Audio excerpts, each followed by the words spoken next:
So this week we're revisiting a topic of GD&T to discuss the differences between ASME and ISO GPS standards.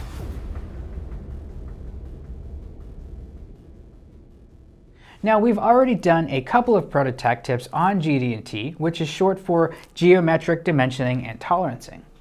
The first video was an introduction and the second video was covering datums. If you missed those videos, don't worry, I'll link them in the description below. So in this video, I want to compare the two most common GD&T standards, ASME Y14.5 and ISO GPS. ASME is used by engineers and manufacturers working under ASME standards, which is the American Society of Mechanical Engineers. On the other hand, ISO GPS, the GPS stands for Geometrical Product Specifications. GPS was created and is maintained by ISO, the International Organization for Standardization. So both ASME and ISO GPS actually do the same thing.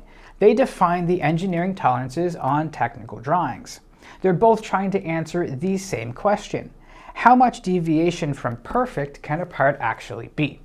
But they go about it both in a little bit different way. Let's start by looking at what's similar between them. Both systems are used to clearly define the geometry of a part, control the variation during manufacturing, and making sure that parts fit and work like they're supposed to, and reduce ambiguity in the drawings. So what's the main difference between ASME and ISO GPS? Well, it really does come down to their core philosophy. While ASME is all about functional design and keeping inspection simple, ISO GPS takes a more systematic approach that covers design, manufacturing, and measurement.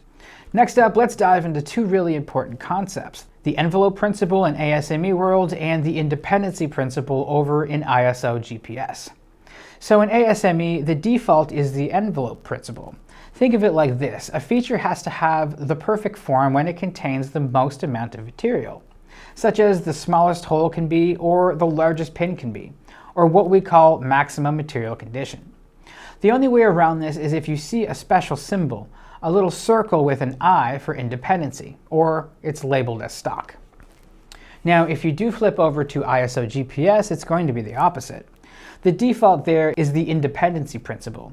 This means the feature's form is totally separate from its size unless you specifically add the envelope symbol, which is a circle with an E inside. Now, the way both standards interpret GD&T symbols is pretty similar, but there are a few key differences that you should know about. For example, in ASME, position is only applied to a feature of size. But in ISO GPS, you can apply position to features of size or surfaces too.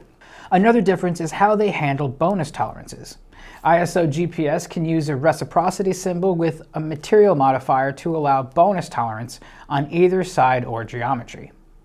ASME, on the other hand, doesn't have reciprocity with their modifiers. It can only give bonus tolerance from the size to the geometry.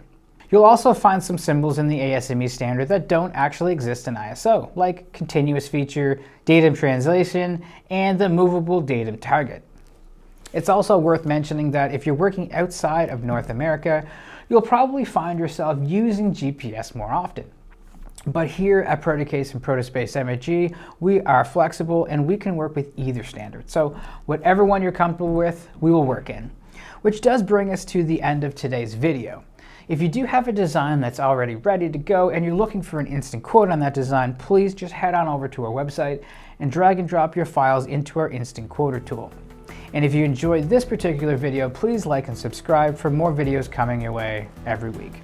Until next time, take care.